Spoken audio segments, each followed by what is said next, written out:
근데 이 소식은 좀 기분이 안 좋은 것 같아요.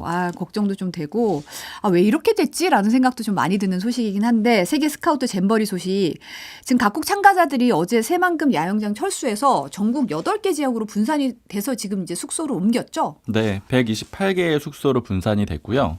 참가국이 156개국이고요. 그 참가 총 인원이 37,000명이 좀 넘거든요. 네.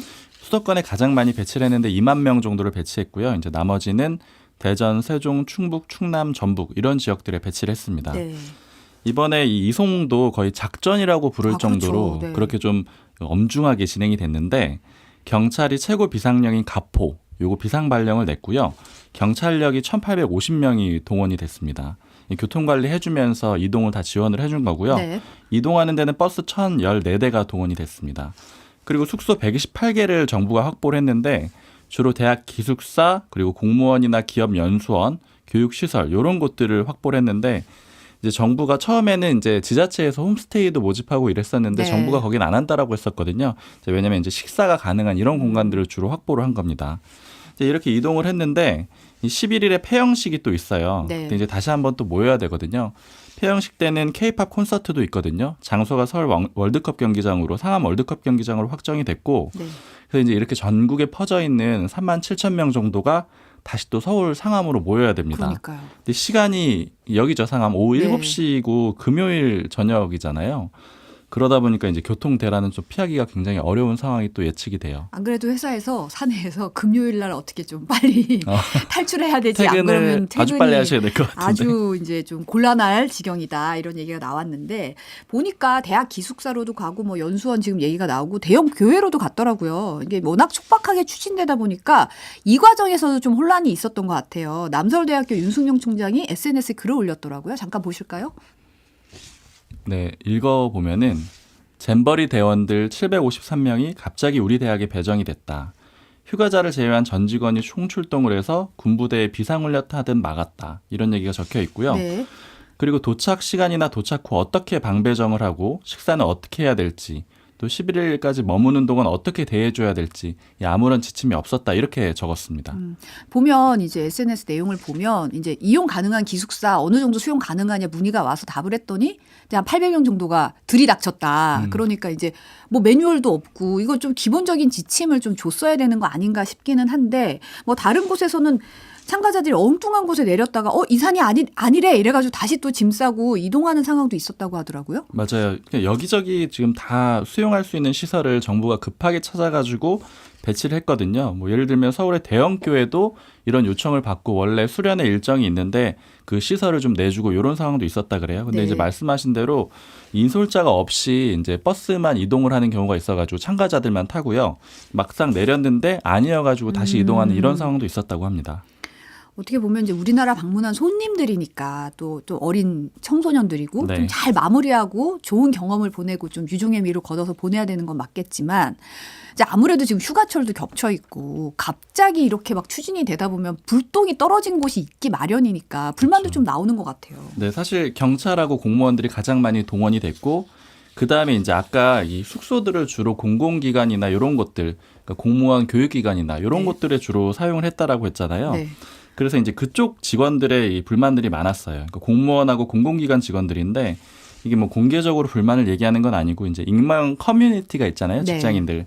거기에서 이제 불만들이 나오고 있는데 지금 대표적으로 공공기관 중에서는 한전하고 한국산업은행 또 신용보증기금 이런 곳들에서 불만들이 나오고 있고요. 네. 글에 나온 내용들 좀 간단하게 전해드리면은 왜 우리가 가야 되느냐. 그러니까 회사에서 수요 없으면 인원 조정해서 차출을 한다라고 한다. 뭐 이런 얘기도 하고요. 네. 그리고 좀 자조적인 얘기도 있는데 인력 인솔하고 K-팝 공연을 시킨다라고 하는데 내가 춤춰야 되는 거냐 이런 글이 있는데 요거는 아마 좀 따져봐야 될 거예요. 뭐 실제 공연을 하거나 그런 건 아닐 수도 있습니다. 네. 그리고 서울시청 소속의 한 작성자 같은 경우에는 강제 차출 분위기다 이렇게 적기도 했고요. 또 이외에도 공기업 직원이 5분 대기조냐 이런 반응들이 있었습니다. 예약 뭐 여행 예약한 것도 위약금 물고 뭐 휴가 포기하고 동원됐다는 얘기도 좀 나오고 왜 저들이 싼 거를 왜 우리가 치우고 있냐 이런 몰멘 소리가 좀 나온 것 그런 같아요. 불만들이 있는 거죠. 네. 네. 근데 어제 성일종 의원이 국민의힘 의원이 그 K-팝 콘서트에 BTS 출연 요청해서 좀 논란이 됐잖아요. 요건 좀 문체부나 국방부 입장 좀 나왔나요? 어떻게 되나요? 네, 문체부, 국방부 그러니까 정부 쪽이나 아니면 여당, 그러니까 국민의힘 지도부 같은 경우에도 좀 선을 그었어요. 그러니까 성일종 의원이 좀 개인적으로 얘기를 한 거다 이런 입장을 내놨는데 일단 성일종 의원이 쓴 내용을 보면은 국방부가 좀 조치를 취해달라 이런 식이거든요. 그러니까 정부가 나서가지고 좀 이렇게 BTS가 나올 수 있도록 그렇게 조치를 해달라는 그런 표현이 들어가 있고 이제 그러다 보니까 예전에 이제 사실 뭐 굉장히 옛날에 이제 군부 독재 시절 이럴 때는 연예인들이 많이 동원이 되고 정부의 압박에 의해서 동원이 되고 이런 사례들이 있었잖아요. 그래서 이제 팬들 사이에서는 그런 압박을 하는 거냐 이렇게 좀 반발이 나왔고 네. 그러다 보니까 또 이제 팬들의 여론을 정치권은 무서워하잖아요. 그렇죠. 김기현 대표 같은 경우에는 이거는 이제 개인적인 의견이다 이렇게 얘기를 했고요. 그리고 국방부도 브리핑에서 이건 소속사랑 의논해야 될 사안이다 이렇게 좀 선을 그었습니다. 지금 분위기는 보니까 일단은 대회는 좀 잘 마치자. 잘 맞춰서 손님들 보내놓고 그리고 나서 잼버리 파행에 대한 책임은 좀 묻겠다는 것 같아요. 네, 그러니까 정부 쪽이 그런 입장이 강하더라고요. 정부 쪽 사람이랑 얘기를 해봤는데 예를 들어 김현숙 여가부 장관 뭐 경질론이라던가 뭐 여야에서 비판들이 나오고 있잖아요. 네. 그러니까 어떻게 보고 있느냐, 혹시 조치를 취할 거냐 이렇게 물어봤더니 하는 얘기가 지금 당장은 그런 얘기를 하기가 굉장히 어렵다 이렇게 얘기를 해요. 왜냐하면 지금 이 시점에서는. 네, 그런 책임론이 나오는 것 자체가 행사에 방해가 될 수 있다라고 보는 거예요. 그래서 네. 일단은 지금 제일 중요한 거는 이번 행사를 어떻게든 잘 마쳐야 된다. 잘 마치고 특히 이번 행사가 뭐 부산 엑스포라든가 다른 국제 행사에도 영향을 줄 수가 있잖아요.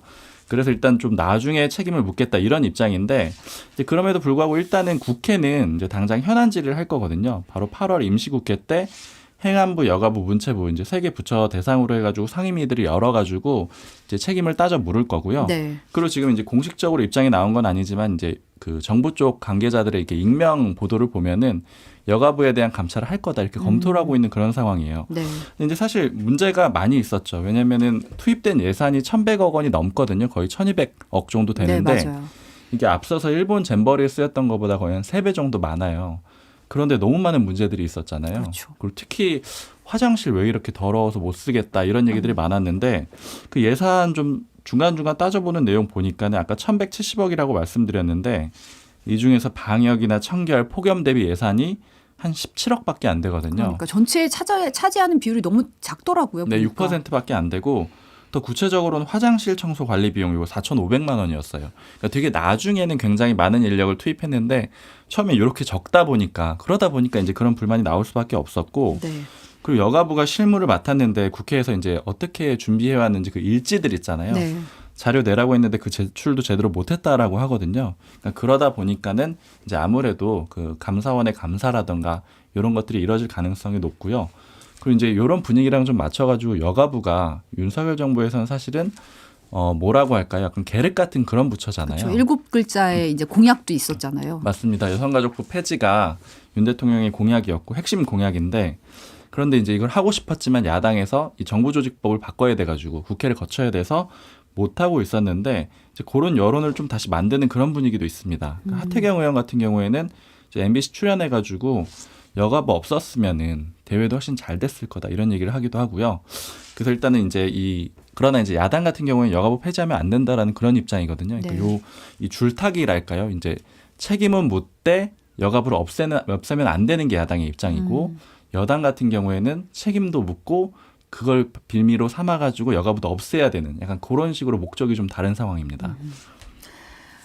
이번에는 이화영 전 경기도 평화부지사 재판 소식 좀 살펴볼까 하는데요. 재판이 또 파행이 됐어요. 네. 그러니까 사실 이 재판이 좀 어떻게 보면 이례적인 상황이 계속 벌어지고 있다고 볼 수가 있는데 일단 이번에도 변호인 선임 문제가 계속된 거죠. 네. 그러니까 앞서서도 그때 법정 부부싸움 네. 이렇게 불렸었잖아요. 이때 좀 배경을 좀 설명을 해드리면은 지난달에 문제가 됐을 때는 해광이 원래 쭉 이화영 전 부지사의 변호를 맡아왔습니다. 네. 근데 여기에 대해서 이제 이화영 전 부지사의 부인이 여기 하면 안 되겠다. 그러니까 해임을 신고를 했고요. 네. 근데 또 이거는 이화영 전 부지사가 원했던 건 아니에요. 그러니까 네, 서로 본인은 원하지 부부간에 않는다. 그렇죠. 입장이 다르다 보니까 법정에서 이걸 가지고 좀 싸우는 그런 그림이 그려졌고 그 다음에 결국 재판이 안 됐죠. 파행이 네. 돼서 이제 넘어온 거예요. 근데 이번에도 또 변호사 해임 문제가 논란이 됐는데 일단 해광의 입장은 뭐냐면은 이 부부 사이에 좀 입장을 정리를 해달라 이런 겁니다. 이게 왜냐면은 당연히 이제 그 의뢰인이 제일 중요합니다. 변호사 입장에서는. 그런데 이렇게 구치소에 있는 경우에는 상시 소통하기가 되게 어렵잖아요. 그렇죠. 그래서 이제 주로 가족들이랑 한단 말이에요. 그러니까 대표적으로 부인이랑 하겠죠. 근데 부인은 당신들이랑 못해요. 이런 입장인 거잖아요. 그러니까 이게 정리가 안 되면은 해강 입장에서는 변호를 하기가 너무 까다롭다라는 거예요. 그러니까 정리를 해주세요 하고 지금 안 나온 상태예요. 네. 근데 이런 상황에서 이제 덕수라는 이제 법무법인에서 변호사가 나옵니다. 네. 근데 거기서 나왔는데 이제 여러 가지 논란이 있는데 이 나와가지고 일단 검찰하고 좀 그 갈등을 빚는 그런 상황이 있었어요. 네. 이제 그러니까 이게 이제 지난 재판에서는 이른바 법정 부부 싸움이었다면 이번에는 검찰이랑 변호인이 충돌하는 그림 모양새가 그려졌더라고요. 맞습니다. 일단 그 덕수 쪽에서 나와가지고 처음에 이제 그 검찰 쪽에서 했던 얘기는 뭐냐면은 덕수는 이제 재판에 참여하긴 했는데 처음부터 쭉 이렇게 그 사건을 살펴본 변호사가 아니다. 나와서는 안 된다라는 취지로 얘기를 했고, 그 이렇게 재판이 안 될 바에는 차라리 국선 변호인 통해 가지고 재판 진행할 수 있게 해달라 이렇게 재판부에 요청을 합니다. 그러니까 덕수 쪽의 변호사가 이제 김영태 변호사인데 멀쩡하게 나와 있는데 왜 국선 변호인을 운운하느냐 이렇게 반박을 해요. 이거는 심각한 침해다 이렇게 맞서면서 네. 이 공방이 벌어졌고 또 한 번 휴정이 됩니다. 그러니까 덕수 측 변호인은 나왔는데 이제 국선 변호인이 뭐 차라리 선임을 해라 이런 식으로 하니까 이거 뭐야 이거 왜 이러는 거야 이러고 약간 이제 한 차례 1라운드가 이른바 1라운드가 벌어졌네요. 그렇죠. 그리고 이제 다시 재개가 됐는데 이번에는 이제 덕수 측 변호인이 재판장 기피 신청서를 내요. 그건 이제 이 재판부하고는 같이 못하겠어요. 이런 내용인 거예요. 네. 그리고 또 내는 게 증거 의견서를 냅니다. 증거 의견서. 이거는 검찰의 증거를 거기에 대해서 의견을 내는 건데 인정 못하겠다 이런 얘기인데 대표적으로 이거죠. 이화영 전 부지사의 지금 재판이 제일 주목을 받는 거는 이재명 대표가 연결이 돼 있냐 안 돼 있냐. 그렇죠. 네. 이 문제잖아요. 근데 이화영 전 부지사 처음에는 이재명 대표 연결 안 돼 있다라고 했었는데 최근에 검찰 진술에서 연관이 돼 있다라는 식으로 진술을 바꿨습니다. 그리고 이게 왔다 갔다 하는 상황이니까 법정에 나와서 최종적으로 정리를 해야 돼요. 그 정리를 할 수 있는 사람은 이화영 전 부지사죠. 네. 법정에서 말하는 게 이제 최종적으로 확정이 될 텐데 그 얘기를 이제 듣기 위해서 다들 이제 주목을 하고 있는 그렇죠. 상태인데 이 재판이 주목을 받는 이유가 바로 그 이화영 전 부지사가 어떤 말을 하느냐, 최종 입장이 맞습니다. 뭐냐 이거잖아요. 그런데 이제 지금 검찰 쪽에서는 그 이재명 대표가 연관이 있다라는 식으로 증언을 했다라고 하는 거고 이 덕수 쪽 변호사는 요거 신뢰를 못 하겠다. 이렇게 거부를 한 상태인 거고요. 그리고 이제 그러면서도 이제 자신은 이런 상황에서는 아예 이 재판에 대한 신뢰가 없기 때문에 변호도 못 하겠다. 그래서 아예 이제 사임서까지 같이 제출을 하게 됩니다. 근데 이 과정에서 또 검찰하고 싸워요.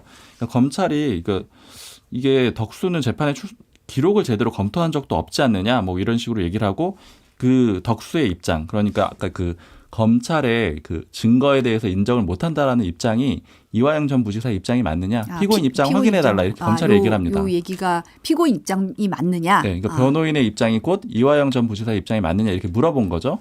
그랬더니 이 변호사가 당신이 변호사냐 이렇게 검찰한테 소리를 지르게 되고 당신. 네. 네. 그러니까 검찰은 아니 검사한테 당신이라고 하느냐 이렇게 좀 맞받아치면서 또 고성이 오가고 결국에는 또 재판이 파행이 됩니다. 그럼 뭐 이외에도 뭐 검찰이 뭐 미션을 보고 받고 온 게 아니냐. 그러니까 그 증거에 대해서 부인하는 내용을 이렇게 목표로 해가지고 온 게 아니냐 이런 식으로 주장을 하고 미션. 네, 김 변호사는 미션 얘기하는데도 놔두겠느냐 이렇게 좀 재판부에 항의하고 이런 상황들이 있었고요. 그래서 이제 좀 여러 가지 상황들을 봐야 되는데 일단은 또 한 번 이 변호사가 그만두게 되는 상황이 됐고요. 다음 재판은 22일에 열릴 예정입니다. 이때는 이제 이 전 부지사의 증언을 들을 수 있을지 이것도 좀 관건이 될 것 같은데 저는 좀 이 부분에서 이제 변호사 선임 문제가 이렇게까지 계속 이어지는 것도 좀 의아하기도 하고 또 덕수라는 법무법인의 이 김영태 변호사는 어떻게 이렇게 나오게 된 건지도 좀 의아하긴 하거든요. 저도 처음에 이제 기사 보고 또 내용들을 좀 살펴봤는데 그냥 보니까 왜 덕수가 나왔는지가 잘 설명이 안 돼 있어서 궁금해가지고 변호사랑 또 이제 관계된 법조 사람들한테 좀 물어봤는데요. 네. 이게 이제 이렇게 주목받는 사건들 있잖아요. 이럴 때 변호인단이 많이 몰리는 거예요. 그러니까 예를 들자면 공익 사건 같은 경우에는 뭐 100명이 몰리기도 한다랍니다. 그렇죠. 네네. 근데 이제 다만 실제로 실무를 하고 또 재판을 쭉 이어나가는 건 한두 명의 변호사거든요. 그 변호사가 해광의 변호사였던 거고요. 요걸 가지고 부부싸움을 했던 거죠. 덕수는 포함은 돼 있었는데 얘기 들어보니까 이번 재판에는 17명의 변호인이 있었대요. 그리고 법인도 4개가 있었대요. 네. 그러니까 그중에 하나가 덕수였던 거고 그래서 이제 해광이 빠지게 되니까 덕수 쪽에서 참여를 하게 된 거고 이 덕수는 그 김영태 변호사하고 예전에 이제 그 이석태 전 헌법재판관 있거든요. 네. 문재인 정부에서 헌법재판관을 했던 인물이에요. 네. 두 사람이 같이 차린 그 법인이고요. 네. 그 김영태 변호사에 대해서도 좀 주목을 해봐야 되는데 이재명 대표의 그 재판을 맡았던 그런 변호사예요. 아. 민변에서 활동을 한 적도 있었고요. 네. 그러니까 이제 이런 이력들로 봤을 때는 민주당에서 추천한 그런 변호사라고 보시면 되고요. 그래서 이제 여기서 좀 주목을 해봐야 되는 거는 이런 그 이재명 대표를 변호했던 변호사에 대해서도 이화영 전 부지사가 같이 못하겠다 이런 입장을 내놓은 거잖아요. 그러니까 이 얘기는 결국에는 앞으로 나오게 될 진술이 물론 이제 앞으로 상황이 어떻게 될지 모르지만 어느 정도의 방향성이 정해져 있다라고도 볼 수 있다라는 거죠. 그러니까 앞으로 나올 진술이 이쪽으로 좀 기울어지. 기존 그 검찰이 이제 내놓은 증거와 일치할 가능성이 좀 높다라는 거죠. 네. 근데 보니까 이 김용태 변호사, 그러니까 법무부인 덕수에서 내놨던 의견서에 대해서는 증거 의견에 대해서는 이화영 전 부지사는 몰랐다는 입장인 네, 것 같아요. 사전에 그러니까 결국에는 접견 과정이 이러지 않은 걸로 좀 추정이 되고 그리고 덕수 쪽 변호사하고 이화영 전 부지사는 어떤 의견을 맞춰보거나 이런 과정이 없었다라는 거예요. 그리고 해강이 계속 했으면 좋겠다 이렇게 또 이화영 전 부지사가 입장을 다시 한번 내놨거든요. 네. 그러니까 이제 방향 자체는 해강 쪽으로 좀 가는 건데 또 해강이 맡을지 안 맡을지도 지금 모르는 상황이에요. 왜냐하면 부부간에 정리가 안 돼 있으니까요. 네. 검찰이 징계 청구했다고요? 김용태 네. 변호사 대해서? 이제 요것도 이제 아까 뭐 당신이라고 하고 또 이제 재판정에서 좀 고성이 오가고 이런 과정을 문제를 삼은 거고요. 근데 이제 뭐 변호사한테 물어보니까 막 그렇게 일반적인 상황은 아니라는 거예요. 모든 게 일반적이지 않은데, 네. 그러니까 뭐 당신이라고 변호인이 검찰을 좀 자극하는 표현을 쓰는 것도 일반적이지 않고, 검찰도 뭐 미션 받고 왔냐 이렇게 변호사한테 얘기하는 것도 그렇죠. 일반적이지 네. 않고, 그러니까 양쪽 다 일반적이지 않고요. 그리고 그다음에 검찰이 물론 이제 청구를 할 수, 그 요청을 할 수 있는데 이게 변협에다가 요청을 하는 거거든요. 네. 징계해 주세요 이렇게 하는 건데 이것도 이렇게 자주 있는 일은 아니라 저는 그래요. 들어본 적이 없는 것 네, 같아요. 자주 있는 일이 아니고 보통 한다 그러면은 이제 피고인, 그러니까 의뢰인이 요 변호사가 잘 못하는 것 같아. 뭐 나한테 성실하게 하지 않았어요. 이런 식으로 해서 변협에 요청하는 경우는 있는데 검찰이 하는 경우는 좀 많지 않다라고 하거든요. 그래서 이제 이번 재판은 아까 말씀하신 대로 계속 이례적이고 좀 특이한 상황들이 이어지고 있습니다. 조금 전에 속보 들어온 거 잠시 살펴보면 방송통신위원회가 차기환 변호사를 MBC의 대주주인 방송문화진흥회 이사로 임명하고 서기석 전 헌법재판관을 KBS 이사회 이사로 추천했다는 소식 들어왔죠. 네, 지금 그 방통위의 구조가 그 방통위의 구성이 다 안 돼 있는 그런 상태잖아요. 그렇죠. 왜냐하면 위원장 후보자도 아직 인사청문회를 이제 오는 18일에 할 텐데 네. 앞두고 있는 상태고요. 그 다음에 지금 최민희 전 의원 같은 경우에가 이제 야권에서 추천한 인사인데 안 돼 있는 그런 상태죠. 그렇죠. 그래서 지금 2명밖에 없는데 지금 여권 추천 인사만 2명 있다라고 보시면 돼요. 그래서 원래 총 5명이거든요. 그중에 2명 여권 인사가 있는데 이 사람들이 찬성해가지고 가결이 됐고요. 야권에서 추천한 김현 의원이 불참을 해버렸습니다. 3인 체제인데 불참을 하고 그러니까 여권 추천인 2명만 있는 상태에서 지금 가결이 그렇죠. 된 거죠. 이제 어차피 그 가결이 될 거라고 보고 불참을 하게 된 거죠. 그리고 이제 이렇게 되면은 차기환 변호사 같은 경우에는 바로 임명이 되고요. 네. 그리고 이제 서 전 재판관 같은 경우에는 후보로 추천이 되는 거라서 윤석열 대통령이 임명을 하게 되면 최종적으로 정리가 되는데 뭐 당연히 이제 여권에서 추천을 했기 때문에 임명이 될 가능성이 높고요. 지금 박문진이나 아니면 KBS 이사회 모두 지금 현재는 야권 성향의 그 인사들이 더 많은 상태인데 네. 이걸 점차 바꿔가는 상황이다 이렇게 보시면 됩니다. 앞으로 좀 지켜봐야 되겠네요. 이 부분은. 네. 다음 소식은 2달 후죠. 10월에 강서구청장 보궐선거 치러지는데 지금은 자리가 공석인 거고 구청장 자리가 공석인 네. 거고 이전에는 김태우 전 구청장이었던 거잖아요. 맞습니다. 이 김태우 전 구청장은 그 인물을 좀 살펴볼 필요가 있는데 검찰 수사관이었고 이름 들어보신 분들 많을 것 같아요. 문재인 정부에서 청와대로 가서 특별감찰반에서 네. 일을 하게 되는데 그때 비리에 대해서 폭로를 하면서 결국 그만두고 나오게 됩니다. 그때 폭로를 했던 내용들이 이런 거예요. 청와대 민정수석실이 유재수 전 경제부시장 뇌물수수 혐의를 감찰해야 되는데 무마를 시켰다. 네. 뭐 환경부 블랙리스트 사건 이런 것들이 대표적이고요. 이렇게 폭로를 하게 되면서 이건 공무상 비밀 누설 혐의다라고 해서 검찰이 기소를 하게 됩니다. 그럼 폭로를 하니까 당연히 청와대에 계속 다닐 수 없었겠죠. 네. 그만두고 유튜브 활동을 하거든요. 공익신고자다 이렇게 해가지고 유튜브 활동을 하게 되는데 그리고 이후에 이제 2020년에 국민의힘의 전신인 미래통합당에 입당을 하게 돼요. 당연히 이제 그 당시로 보자면은 그 민정수석실 감찰 무마 의혹 이런 것들이 조국 전 수석, 조국 전 장관을 겨냥한 내용이거든요. 네. 그러니까 현재 야권 말고 지금의 여당으로 입당을 하게 됐다라고 보시면 될 것 같아요. 네네. 그래서 이제 2020년에 21대 총선에 강서 을에 출마했는데 떨어지고요. 네. 2022년에 강서구청장이 도전을 해서 당선이 됩니다.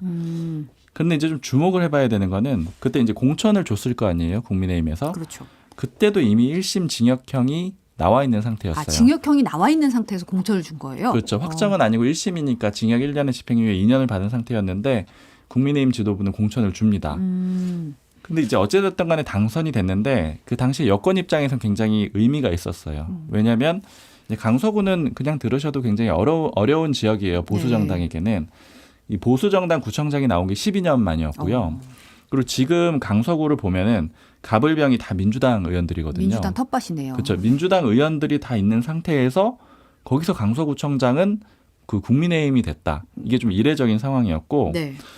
그리고 이게 신승을 거두죠. 그러다 보니까 2.61%포인트 차이로 신승을 거두게 되는데 네. 근데 이제 문제는 지난 5월에 대법원에서 최종 확정이 됩니다. 그 원심이 확정이 되고 그래서 이제 직을 잃게 된 거예요. 그래서 이번에 보궐선거가 치러지게 됩니다. 네. 지금 광복절 특사에서 이제 김태우 전 구청장 사면 가능성도 언급이 되고 있는 상황이더라고요. 이게 지금 다른 그 국민의힘 소속의 서울구청장들이 요청을 하고 있는 건데 지금 이제 후보가 좀 마땅치 않은 상태예요. 아, 국민의힘에서는. 네, 그런데 이 사면을 받게 되면 이제 8.15 광복절 사면이 되겠죠. 네. 사면 복권이 되면은 10월 달에 또 나올 수가 있습니다. 아, 그렇게 되나요? 그러니까 대신 후보로 나오게 해달라라고 하면서 이렇게 좀 사면 복권 시켜달라고 하는 건데 그런데 이제 지도부 분위기를 좀 물어봤는데 이거는 좀 검토하고 있지 않은 것 같아요. 왜냐하면 일단은 명분이 좀 없잖아요. 그러니까 왜냐하면 이제 이렇게 해서 보궐이 생겨가지고 나오게 되는데 그 사람을 또, 다시 복권시켜가지고 내보낸다라는 게 좀 부담이 되기 때문에 지금 그런 건 고려하지 않고 있는 그런 분위기입니다. 네. 근데 보니까 이제 민주당 검증위 같은 경우는 후보 검증 과정 돌입을 했는데 원래 당초에는 어제 결론 내려고 그랬는데 이게 8월 중순으로 연기됐다고요? 근데 좀 천천히 보려고 하는 분위기가 있는데 이게 왜냐면은 이 국민의힘은 지금 사실은 이제 아까 얼핏 말씀을 드렸지만 좀 무공천 분위기가 강하거든요. 아, 근데 확정은 안 했어요. 그러니까 아직 어떻게 할지 모르고 나올 수도 있고 안 나올 수도 있고 이런 상황이에요. 그래서 너무 빨리 민주당에서는 이걸 확정할 필요가 없다 이런 분위기가 있고 네. 그리고 이제 민주당 입장에서는 사실은 굉장히 쉬운 선거가 될 가능성이 높다라고 예측이 되거든요. 왜냐하면 원래도 소위 말하는 텃밭이기도 하고 그다음에 국민의힘에서 잘못해가지고 나온 보궐선거잖아요. 네. 그러니까 이래저래 가능성이 높고 그리고 국민의힘이 나오게 되면은 지금 제3정당이 하나 있잖아요. 네. 그러니까 추진을 하고 있는데 그 금태섭 전 의원하고 뭐 정태근 전 의원 이런 사람들이 모여가지고 3지대 정당을 만들었는데 이 강서구청장 후보를 내려고 하거든요. 아, 근데 요 성향들을 보면은 금태섭 전 의원이 원래 민주당 출신이긴 하지만 지금 보면은 이제 그 보수 그 국민의힘 성향이 더 가깝다라고 분류가 되잖아요. 네. 그럼 국민의힘 나오고 삼정당 나오고 민주당 나오면은 2대1 구도에 가까워요. 그러니까 민주당한테 너무 쉽고 국민의힘한테는 너무 어려운 선거가 되거든요. 그러니까 이런 상황이다 보니까 일단은 이제 전략 공천도 좀 고려를 하고 있는 것 같고 천천히 후보를 내자, 좀 좋은 후보를 내자 이렇게 좀 상황을 보고 있는 것 같습니다. 보니까 약간 뭐 13명 민주당에서 13명 후보 나왔다는 얘기가 있어서 좀 과열 얘기도 좀 나오는데 그만큼 네. 후보가 많은 건가요, 지금? 그렇죠. 왜냐하면 이제 아까 말씀드린 대로 굉장히 유리한 선거라고 보니까 이건 이제 공천만 받으면 구청장이 될 수가 있잖아요. 그래서 예비 후보 공모에 13명이 지원을 한 상태고 근데 지도부는 조금 전략 공천을 해야 되는 게 아니냐 이런 얘기를 보고 있기 때문에 이 후보들도 따로 물색을 하고 있고 이런 상황입니다. 그리고 사실 민주당 입장에서는 급하게 결정할 필요가 없어요. 왜냐하면 되게 어렵거나 아니면 박빙인 지역이라면 빨리 후보를 내가지고 열심히 선거운동도 시키고 이름도 알리고 얼굴도 알리고 이렇게 해야 되는데 지금은 그렇게까지 어려운 상황이라고 보고 있지는 않거든요. 네. 그러니까 이제 후보만 잘 고르면 된다라고 보기 때문에 급하지 않은 거죠. 근데 어떻게 보면 이제 구청장 선거가 그렇게 막 주목을 받지는 않는데 이게 사실 총선 앞둔 시점에서 어쨌든 보궐선거니까 이제 민심의 바로미터가 되지 않을까 이런 게 있는 거죠, 분위기가. 그렇죠. 사실 양당 모두 수도권에서 우리 어려울 수도 있어. 뭐 이런 얘기들을 하고 있고 이게 이제 엄살일 수도 있고 실제일 수도 있고 한데 그런데 이제 여론조사만 가지고는 진짜를 알 수가 없잖아요. 네. 그러니까 선거가 항상 가장 정확한 민심을 보여주잖아요. 그런데 이제 내년 총선을 앞두고는 거의 유일한 이제 수도권 선거라고 보시면 되기 때문에 여기에서 어떻게 결정이 되느냐 이게 중요하고요. 특히 국민의힘 입장에서 보면은 1년 전에는 이겼던 지역구잖아요. 네. 그런데 1년 후에는 진다. 이렇게 돼도 좀 비교가 명확해지는 거기 때문에 수도권 민심을 전반적으로 파악할 수 있는 거의 없는 선거다. 이렇기 때문에 좀 중요한 거고요. 그리고 예전에 보면은 김기현 의원은 뭐 지역구다 아니다 해가지고 논란이 있었는데 이제 울산 쪽에 구의원이 민주당으로 넘어간 적이 있었어요. 지방선거 때. 근데 김기현 대표가 되고 얼마 안 됐을 때였는데 구의원 선거는 그렇게 중요하지 않다라고 볼 수 있잖아요. 근데 그럼에도 불구하고 근데 민주당으로 넘어가서 굉장히 좀 국민의힘이 시끌시끌했거든요. 이게 왜냐하면 그런 거 선거 하나가 이 민심의 그 기준이 될 수 있다라고 보기 때문에 이번에 강서구청장 선거도 또 중요하게 보는 겁니다. 그런 입장에서는 국민의힘에서는 이미 자기 거였다가 내놓을 수도 있으니 좀 부담스러워서 오히려 그렇죠. 그래서 셈법이 좀 복잡한 게 안 내놓으면 어떻게 보면 평가를 안 받을 수도 있는 거고 내놓는다라고 하면은 설령 진다고 하더라도 높은 득표를 받아야 되는데 또 문제는 이제 또 삼정당이라는 변수도 같이 있거든요. 그러니까 좀 셈법이 복잡할 수밖에 없어요. 앞으로 좀 지켜봐야겠네요. 네. 오늘 온유화는 여기까지 듣겠습니다. 박수문 기자 감사합니다. 네, 고맙습니다.